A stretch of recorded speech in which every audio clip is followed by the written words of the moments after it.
Ladies and gentlemen, it is 12 o'clock and you are hearing Prince, so you know that you are inside of the Greenhouse Effect. As always, I do not have the rights to any of the music that is playing. I do not have the rights to any of the music that is playing. My name is Hayden Greene, and I am your host until we get done. Which may be an hour, which may be a half an hour. Anyway, so I just wanted to welcome everybody in. It is another Thursday, and it is another crazy time in New York City. So let's turn down this music here for you. Under the cherry. All right, so we're going to get started. It is a beautiful day in New York City. It is another day of no rain. I don't know when it will ever rain again in New York City. I think we are now living in a desert. I don't know what's going on. And all of our plants out in the backyard are currently very, very dry. My wife and kids, that has been their new passion of getting, making sure that the plants are properly watered and stuff like that. But they are super dry, and I don't know when we're ever going to get a rain again. That's going to be an interesting situation. All right, so we got some people here with us, and as always, we're going to be going through all kinds of different things that are happening in the city right now. Okay, I'm going to turn this down. There we go. All right, so where do I even get started? I guess we'll just get started with elections. No, actually, a better place to start is talking about coronavirus. I mean, the reason that we are still pretty pretty sequestered to our homes is because of the coronavirus. So in New York City, we are at phase 2, which means that the restaurants are opening, but they're opening for outdoor seating and stuff like that. And so the city's coming back to life just a little bit by little bit by little bit. And the interesting thing about it is that the different parts of the city, different parts of the restaurant industry are opening in different ways. So you see some people having sidewalk seating, and then I've ridden my bike past some restaurants that are literally putting their cars into the street and creating in the street seating. So they have to go. So they put their tables and chairs out there, and they put all of the cars around it in order to protect the people who are. Thank you, nice tie. I appreciate that, Mike. So they're putting their cars around it so that they can protect the people who are sitting in their what do you call it?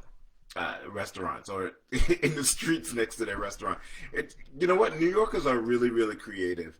So little bit by little bit, we are coming back online, and it's a really interesting thing to see because New Yorkers are awakening out of a cocoon. I am not young, so I'm not out there in the bars and stuff like that, so I don't see it. But I'm getting the sense that there are a lot of places throughout the city where the bars are not as compliant with what they're supposed to be doing, and there is a real worry that that's going to cause problems. In fact, the governor and the mayor are both talking about, if we do this incorrectly, this may result in us getting shut down again, and nobody wants that, right? So the restaurants are open, the bars have been opening badly, and the thing is that you can go to the bar, you can go to all of these places, just just be careful. You know, you see some of the pictures of some of these bars, and nobody's wearing a mask. Nobody is wearing anything, and so it becomes a little bit. Um, it is becoming a little bit trepidatious. Yeah, Hector, I'm gonna talk about closing the tri-state off in a second, and talk about why. And so it's just a matter of being careful. You know, I grew up in a time where we had to convince people to wear seatbelts, right? So, you know, you think about seatbelts now, and it's like, oh, everybody wears seatbelts. It's not a big deal. Like, what, you know, what's the big deal? But there was a time that you literally had to convince people that seatbelts were a good thing. And so I think that we're at this point where we are trying to figure out how to convince people that wearing a mask is a good thing, even if you aren't feeling well, even if you aren't symptomatic, or if you think that you're invulnerable, you know, still wear the mask because it could save a life. And you know, there are all kinds of stuff out there that people are trying to guilt people into saying, it's like, oh, well, if you don't wear a mask, you're killing your grandmother. It's like, you know, part of that is true, but part of it is that we've got to be adults out here. We've got to be people who are conscientious, and people who really want to this whole thing to end. And now there's some that are thinking that this will end when we get a vaccine or a cure. Even with that, I think that if we are having a problem with abiding by just a simple put on a mask issues, then even if we get some sort of medical breakthrough, that's going to be an issue too. So if we can't handle the mask, I don't know if we can handle widespread vaccinations. Speaking of which, human trials have started in, I believe, Europe and Italy and South Africa, looking for a way to get rid of this virus. So there's a little bit of progress, a little bit of light at the end of the tunnel, hopefully. Normally getting to human trials means that the trials in animals have been successful. I think that a lot of governments have skipped the animal trials, so we don't know if this is a progression or if this is, oh, we figured something out and we're going to skip the animal trials and go straight to human trials. So cross your fingers. Hopefully this is all over soon, and or by all over we mean have medical breakthroughs that will allow us to get somewhere close back to our lives, and we start treating this like a flu, or start treating this like chickenpox or something along those lines, where when you get it, you don't die, but there's enough of there are vaccines that will prevent you from actually getting it. So New York City Governor Cuomo finally did his last and final daily updates on Friday. So today is Thursday, and he did his last one on last Friday, which means in his mind that there is not a need for daily updates because we are out of the woods. So we are at stage 2. We hopefully will be in stage 3 in a couple of weeks. A week and a half now. And so he's done his last thing. But we had to quickly issue another statement that because everybody else has not been following our lead. Here's the thing. My wife said this today. It was like, you know, we saw China go down. We did nothing. We saw Europe, Italy go down. We did nothing. They saw New York go down and get shut down, and people did nothing. And now we have had the highest level of infections in the country since April yesterday. Why is this still happening? Like, nobody's paying attention, right? So, and I'm being hyperbolic. Yes, there are some people who are paying attention. But like, we are literally, we set the guidepost for how to deal with this. And now all of a sudden you have people in Arizona who have spiking cases. You have people in California who have spiking cases. The governor of California was on NBC this morning and talking about, it's like, the mayor of Los Angeles was on thing, and it's like, Listen, Los Angeles did what we were supposed to do. It's the people who are in surrounding counties who are just like willy nilly with the way that they're doing stuff, and it is bizarre. Florida is going crazy, and so you have to wonder like what is it going to take for people to really pay attention to this and make this real for people. This is flabbergasting to me. We've talked on this very same show about the fact that Florida was opening beaches while New York was still trying to deal with this, and you see Arizona spiking right now, and Texas, Houston, Texas. There are people who are looking at the situations in the hospitals in Texas hospitals, and calling it a apocalyptic situation. We already dealt with this. We did the apocalyptic situation here in New York City, where we had tents in Central Park. We had a whole ship come to New York City just so that we could have extra beds. And people look at that and just go, well, maybe they were kidding. I don't know what the narrative is, but I can't imagine that you look at that and not pay attention to how badly it hit New York City, and not prepare yourself accordingly. And this is the thing that is crazy. It's like, what else did you need to see? I actually saw an interview with a Trump rally supporter, or a Trump rally goer. We'll talk about that Travis Schumachery in a second. Um, a Trump rally supporter who had a friend who died, and his son also got COVID and was in a coma, and knew some other people, and was still disbelieving that coronavirus is a thing, and still disbelieving what the news is saying about how deadly it is. You had somebody die. What else do you need?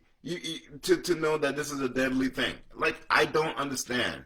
And it says that Florida's a hot mess, keeping your fingers crossed on natural selection. And we talk about Darwinism. It's like, listen, if you're stupid and you get it and you die, then that's what's supposed to happen. Uh, Mike used to try to get me to move to Florida on a consistent basis. He was a dean down at Tallahassee Community College, and he used to try to get me to move to Florida every single day. Like, and I was like, nope, not doing it. Nope, not doing it. And yeah, you're right. I'm pretty happy that I didn't take up your suggestion to go down to Florida. But this country is, the partisanship in politics is what is going to be the death of this country. When we can't even really give credence to things that we are seeing in front of our own eyes. 125,000 people have died from this, and there are still people who are calling it a hoax. And it is flabbergasting to me. It is mind-numbing that something this obvious, this needing, and this much need of our support and our attention, is still left up to partisanship, and it's just crazy. It's just bananas. It's really, really wild. But hopefully people come around to it, and we get to where we are in New York City, where they get over the hill, they get over the hump. Listen, I'm gonna tell you this right now. We do not wish what happened in New York City on any other state. We don't wish what happened in the city on any other place in the world. This place was it was absolute horrific. It was absolutely horrific, and we're still reeling from it. Yeah. So, and Dunn is like, if they test less, then they'll find less sick folk. It's common sense. This was what the commander in chief said, that we should slow down on the testing. That way, we'll have less cases. The man in charge of this country said that. That's all kinds of scary. That's all kind. I mean, and he said this to the 6,000 people that showed up to see him. Somebody said it could have been a Zoom call. Actually, it was even less than 6,000, because they said that if you take out all of the people who were paid actors, because they were paid actors there were ads in Craigslist asking for people to come out to the thing. So if you take out all of those people, you take out all of the people who were there as Trump employees and people who were part of the campaign, and then some people. If you took out everybody, the amount of people who showed up just because they wanted to be there and be at a Trump rally is somewhere in the range of 2,000. And somebody said that could have been a Zoom call. You could have just done a Zoom call and called it a day. Um, yeah, it's wild that these are the things. And every time he says something, and it's like, oh, that's some crazy stuff that this person said. I don't use this name. That's some crazy stuff that he said, and he was like, oh, I was just kidding. I was just kidding. Yeah, no, he wasn't kidding. Yeah, they paid people like $250 to go stand in the stands. And so anyway, so he's been reeling from that. I hope people saw when he got off of the helicopter. He had his tie undone, and all of the orange makeup was on the inside of his collar. That made my day. It made my day. I'm a simple person. That's all I needed to see to make me chuckle, to make me laugh. It was absolutely hilarious. It's the only thing I could do. Get my grandmother used to say, sometimes if you don't laugh, you're gonna cry, and I prefer not to cry at this point, right? So it was fantastic. Just seeing him looking so dejected coming off of that helicopter, the helicopter that he loves to have those press conferences in front so that nobody can actually hear what he's saying. And to see the inside of all with all that orange makeup, it was flabbergasting and very, very interesting. Anyway, so that's where we're at, and it's scary times because at the same time that all of this is happening, he is cutting off funding for testing because he thinks that it's not necessary. He's cutting off funding for for all of the different sites. And so technically, I kind of agree. Shh, don't tell nobody. I kind of agree with that tactic because the site should be, or the testing should be happening in the doctor's offices. It should be happening in the established health clinics, and these testing sites should be getting ready to shut down. But we are just in really weird times. Hector wants me to talk about the fact that there are no black federal judges. What's to talk about? He appointed his 200th federal judge yesterday, and there are no black federal judges. Is there any surprise there? Any? In other news, water is very wet. There is not one bit of a surprise there. And so when people talk about your vote doesn't matter and local elections and local stuff doesn't have any influence, when you look at the fact that Trump has appointed more federal judges than any president in history, and none of them have been black, and all of them will change the course of the way that the courts are run in this country, and most of it is not in the favor of black and brown people, the same people who are in the streets protesting for Black Lives Matter. Now you understand why we talk about voting, because he's done this without people noticing, right? And without people being able to do anything about it, because the right people are not in place to oppose him. All right, so it's again, like I said, there's not much I could say about that. I don't think that I was surprised by that in any form or fashion. This will go down as, and like my wife says all the time, these are young judges. These are young judges that are being put on the bench and will sit on that bench for many, many, many years to come. And so that's his legacy. You can look back at wars, you can look back at the coronavirus, you can look back at the Supreme Court, but if you look at the federal courts, that's his legacy. 200 judges, right? Not one of them is black. So that's how it works. That's right. That is how systematic racism works. So, speaking of Black Lives Matter protests, the Black Lives Matter protests are still going on. This is a month since George Floyd was murdered in the streets, and so it is, and there have been protests every single day through this. Oh, here's the other thing that I wanted to talk about. Now that I'm talking about protests, one of the things that will start to come up is that they will start to talk about the fact that the protests are the reason that they're spiking, that these coronaviruses are spiking. Not true. All right, because we have some of the biggest protests in all of the country here in New York City, and our numbers are not spiking. Our numbers are actually going down. So it is not the protests. If you have ever been to a protest, and of course the people who are saying that have not been to a protest, I wonder why.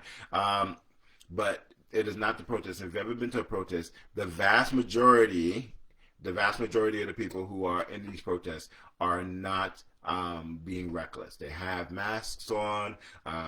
They try to social distance as much as they possibly can. And how do I know that? Because I've actually been to 2 protests now. I know a couple of weeks ago I had not been to any because I was a little bit chicken crap. Can I say shit on live? Can I? Just looking at my producers who don't exist. So yeah, I've been a little bit chicken because I did not want to get out there with my kids. But we found one that was a family-oriented protest, which is amazing that exists, right? And so there was a family-oriented protest, and so we took the kids out there, and they had a really good. They had a really good time. They were really into it. They understood why we were out there. Thanks, Dunn, for saying it all for me. He put all the words in. And you're missing about 15 more words that are federally non-compliant. So, but yeah, so the people were out there. They were wearing masks. They were being very conscientious. They were separating as much as they possibly could. And so it is not the protesters. And then I went on a bike protest. This is a funny story. So I was on a call with some colleagues from across the country, and I'm sitting in my living room, and all I hear is a couple of bells go off, bring, bring, bring, bring. I was like, okay, what's that? So I see, the one person go by, I see another person go by, I see another person go by, and then I realize that it is a bike procession going right past my house. So me and my wife get outside, and we're like, hey, what's going on? And we realize it is a Black Lives Matter protest on bikes, stopping traffic, heading right by my house. And I'm like, holy crap. I feel like I need to get on. I need to get in this. I need to jump in this procession. And then I was wearing my Phi Beta Sigma shirt, and much in the way I'm wearing my Phi Beta Sigma pin now, Blue Phi. And all of a sudden, I see one of my fraternity brothers rolls up, and I'm like, all right, that's all I need to. So I grab my bike, and I jump in, and I start riding in a protest. So that's how I ended up in my second protest. So we rode down to Coney Island, took a photo op. Apparently, Eric Adams was in front of it, so I was at the back, so I didn't really see it. And then back in the middle. And then we rode down Ocean Parkway, which was exhilarating, being able to ride down the middle of the street in Ocean Parkway. You don't get to do that very often, if ever. And what was really interesting is that when you go to when we went to the first protest, everywhere that we walked, people were supportive. You could see people coming out of their doors, coming out of their windows, and clapping and like holding signs and things along those lines. And then I went on the bike ride, and that took us by some neighborhoods who were less than sympathetic to our causes. So in Brighton Beach, which is a heavily Russian area, and then some of those other areas, we got cursed out. There were some people who tried to run us over with their cars because we were stopping traffic as we came by. So organizers were stopping traffic at the intersection so that the procession could come through. And so it was really interesting to see that uh, there is still not a unilateral support for everything that's happening, um, and that's I don't know why I'm surprised by that. You know, you think that's like, all right, even in the midst of all that's happening, people can understand why we're angry, and there are people are fine with it until it affects their way of life. Like if I have to wait at a traffic light for more than 5 minutes, all of a sudden I now am an enemy of BLM because it impacted my life or it inconvenienced me for 5 minutes. Well, I have something to say to people. It's like if a bike procession going by your house or stopping you from walking across the street or driving across an intersection inconveniences you for 10 minutes. Think about how inconvenient it is to be black or brown in this country for their entire life. Anyway, some of the protesters, yeah, I don't know anything about that. But we do know that there have been people who have been committing suicide on trees in different parts of the country. So I'm gonna tell you a little something about black people. We don't commit suicide by hanging. Number one, you can look up the numbers. Number two, if a person of color is going to hang themselves, the last place that they are going to do it from is a tree in a public park. That's not us. That's not us, right? So there's a lot of stuff that's happening with all of these protests, and we talk about certain graffiti is being done on people's property, and it's not us; it's other people trying to make us look bad. We are not. We are not the type of people who are going to hang ourselves on a public tree as our form of suicide. That's not us. Those are murders. And the quicker people recognize that those people, so far it was 5 of them, those people were murdered, the quicker we'll find out that, find our suspects. So anyway, I just need to have that out there. Speaking of nooses, Dusty, what's his name? I forget his name right now. We are, listen, Hector keeps on bringing up stuff. I'm never going to get to the stuff that's on my actual stuff. If Hector keeps on suggesting stuff, it's an hour-long show. I'll talk about that in a second, Hector. All right, so Dusty from the, what do you call it? At NASCAR. So NASCAR decided that they was going to ban all of the Confederate flags. So they were going to ban the flags of an army that was defeated, and waving the flags is considered treasonous normally, but apparently not for the Confederate flag. All right, so they were going to ban all of the Confederate flags during NASCAR races, and one of the drivers, Bubba Wallace. I said Dusty, didn't I? That's racist. So Bubba Wallace rode. Bubba Wallace is one of the only black people who are drivers in NASCAR, and so he ran the Black Lives Matter car in one of the races after this regulation came out. Soon after, he found a noose in his garage, hanging from his garage, and so it was disturbing, to say the least, disturbing to him and disturbing to anybody who heard the story of this. And what was warming, though, was that everybody in that race, the next race after that happened, got behind Bubba Wallace and literally walked behind, pushed his car to the starting line in an act of solidarity, and they stood with him, and they said out loud, "It's like we're not gonna tolerate this." And I thought that was amazing, and it has been kind of weird to see NASCAR be at the forefront of making real changes in the way that they do business. Um, for the Black Lives Matter movement. That's kind of like the last place you would expect to see it, and it's been really interesting to see that happening.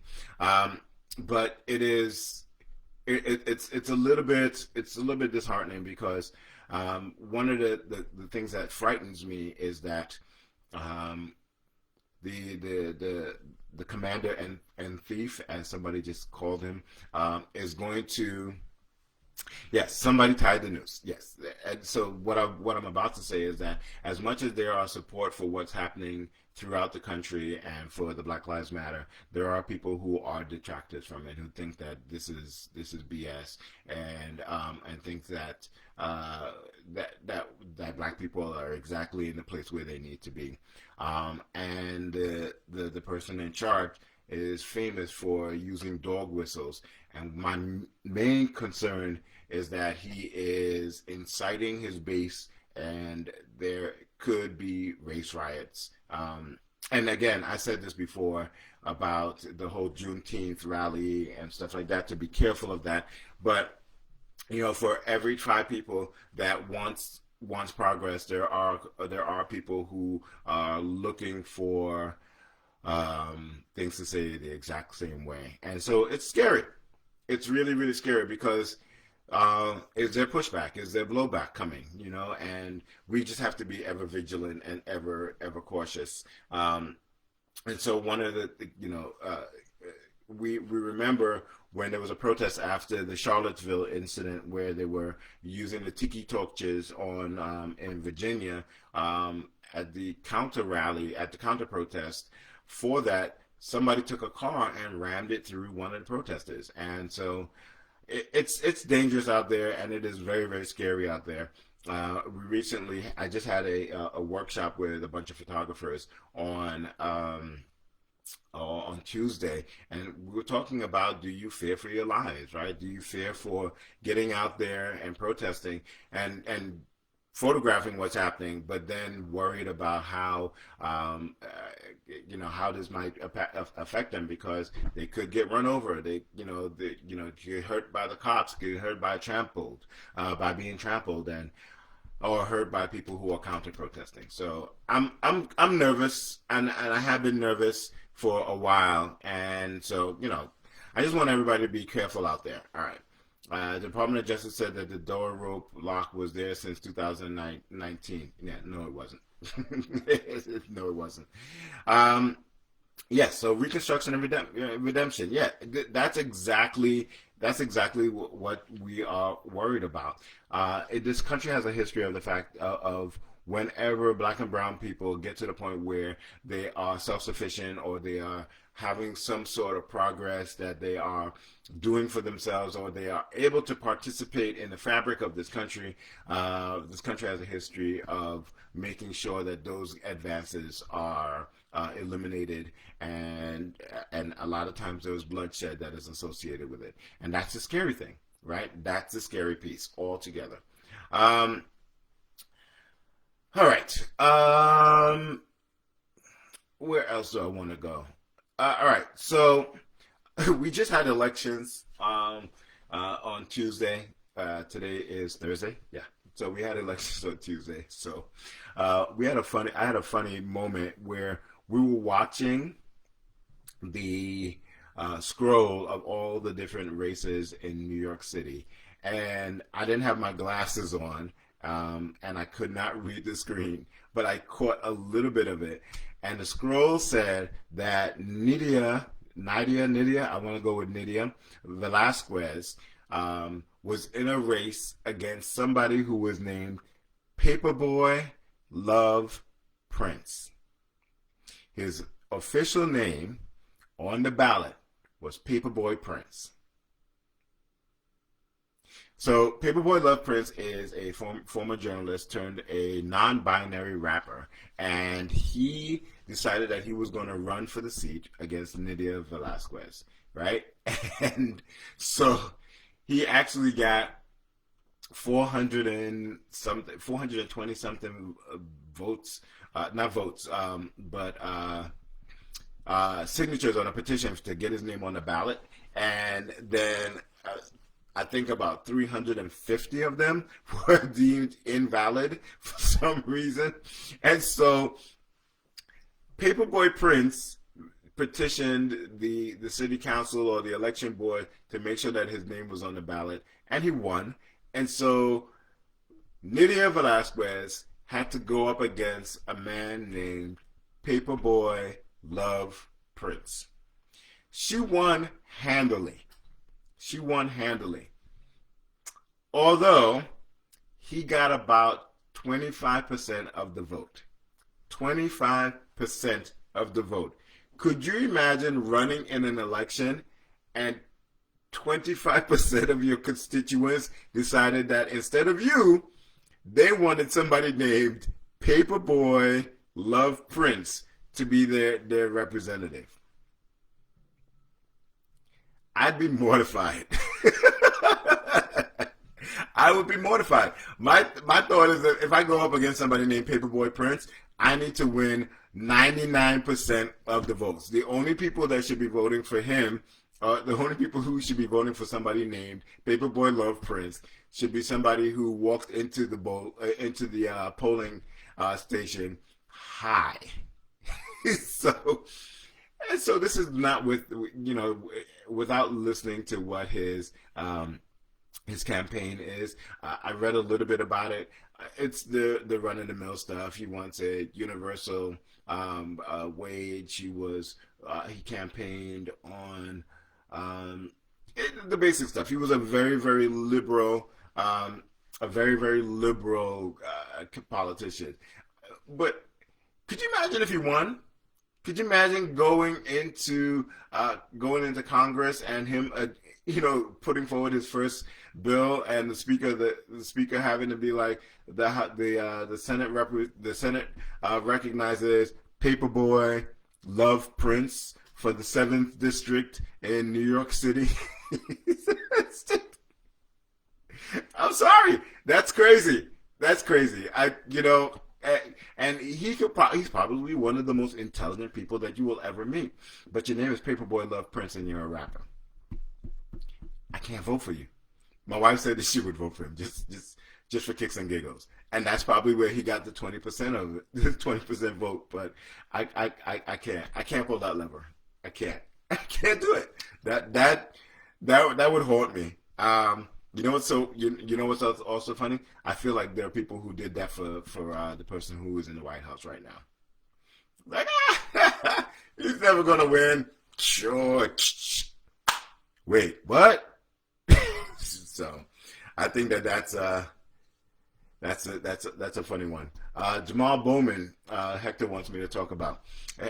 You know what? Next week, Hector, you're going to be my guest. All right. So get your stuff together, get everything together, get all your ducks in a row. I'm pulling you in as my guest next week. You better be ready. Jamal Bowman, I think that there is something to be said for the new movement in the Democratic Party. The New Deal Democrats have some real fire behind them, and people are feeling that they are not getting the most out of their current politician and the old guard. Elliot Engel has been in that seat for generations, and not generations. He's been there a long time, and everybody who is sitting on seats that they've just assumed is like, well, this is a Democratic. District, and I'm the Democratic candidate, and it's a wash, so I don't have to do what I need to do, or I don't have to campaign, or I don't have to show the people what I'm actually doing for them. Take notice. People are tired. People are done. And if you are not doing what you're supposed to do, and you are not moving the cause forward, or you feel like it's business as usual, now's the time to start looking at what you're doing out there. My what do you call it? One of my fraternity brothers gave me this grid of what my political leanings are and where I stand, and then he showed us where on the grid all of the people who get elected to the office of president are. And for the most part, people are in the wrong grid, in the wrong quadrant, depending from where they're voting. I'm saying this really badly, but we're in most of the voters who are liberals are in one quadrant, and most of the people who will get elected to president and are the front runners for presidential elections are in an entirely different quadrant. And it's because a lot of times people vote for what they think is, the party of choice, or they are partisan, but they're not paying attention to what that person's real politics are. And this is everybody from the orange one to Barack to Clinton to Bush. Everybody votes against their own ideals, and it's kind of bananas. Okay, so. We are in the midst of the June plague. And what is the June plague, you may ask? Fireworks. Fireworks are the June plague. And the crazy thing about the fireworks is that they are happening every single night. And there seems to be no end in sight. And so part of the question has been, what's happening? Where are these things coming from? And so there are a bunch of conspiracy theories. And so NBC actually sent a reporter down to Pennsylvania to go to one of the major distributors of fireworks, because in Pennsylvania, you can buy them legally, right? So Dunn says it's the cops. Well, I want you to hear this first, right? So, so they went down to Pennsylvania and they went inside and they were looking at the people that were shopping. The people that were shopping and had shopping carts full of fireworks were ordinary people from New York City and Jersey. So they interviewed the woman and it was like, well, you know what? Why are you buying so many fireworks? They're like, look, man, the firework, the summer has been washed and we have not been able to have any fun, and I have some extra money, so I came down here to get some fireworks so we can have some fun. And people are using that rationale. They don't have to go far. All they have to do is go to Pennsylvania. They have full stocks, full shelves of all kinds of different fireworks. All the stuff that you see in the garbage on the side of the road every time that you look around, they're on the shelves, and they can just buy them. And this woman had $1,000 worth of fireworks. They interviewed a guy who was putting just as many fireworks in his trunk, and he was from Queens. This other woman was from the Bronx. And so people are bored. People are bored and going. So, and I'm not saying that there aren't some conspiracies out there. That I'm not saying that there aren't places where some of this is a little bit nefarious. But a lot of this is people just bored and can make a trip right down to Pennsylvania and go and get a bunch of fireworks and set them off. And the funniest thing is that they told her, they asked her, like, you know that it's illegal to transport fireworks over state lines? Yeah. You know that in New York City, having fireworks at all is illegal? Yeah. It's like, okay, and you're still buying it. It's like, yeah, we wanna have some fun. It's like, okay. And then they put the woman's name and what part of the city she's from, what neighborhood and everything. I was like, the cops going to be at your door before you get home. It was crazy. And they did the same thing for the guy. I was like, his name is such and such, and he's from this part of Queens. And go get him. So before you start going with the overarching, the overarching thing as the police or it's some other stuff, I think that there's some part of it where the police are like, oh, so you think that we're, you think that we're bad? Well, we're just not going to police fireworks. Just see how you feel about it then. I think there's part of that there. But it's a lot of it is just people going out of Pennsylvania and buying a bunch of fireworks because they are bored and they have a bunch of extra money because some people are got a bump in their unemployment checks because of the stimulus package, the Corona stimulus package.